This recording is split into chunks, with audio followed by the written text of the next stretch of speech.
abaho bwa nyuma y'imotoka ya minibus namba UBN bishatashatu na mushanjo H yaba yemerire bari kugitaho mpira etike katomerwa bus eyakasaba namba UAP bishatu 85 yo yaba neruga Kampala erukuza Rukungiri kandi abantu baferaho abandi bashatu batungo butabwamani abayireberana kutoka tulintera ntukirezo mpira gike tayo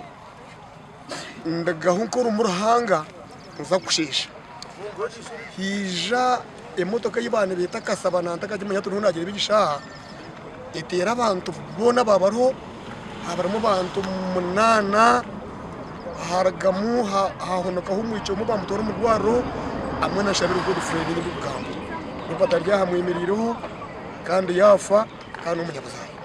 atuzija zukuratine kasabe overtaking atweza ko overtaking shanda meno base yemerire ironda ku staging habo ikanitomera meno base yemerire kasaba ni yatomera akazazi ya high speed wade parkinze mukona ate batadinga amatala gatunudde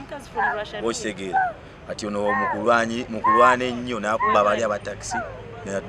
najija kukubona ogira engaro zinshasha kwakwata manonge chomagari baba taxi abasinga bafudde hati kwija ya mukangule adakisaza bunja ngo n'umukono gwino vura yali kuleto kanuri ya verifaging ati yaje hamwe ati niwe cyatuma yagira accident ejo yabo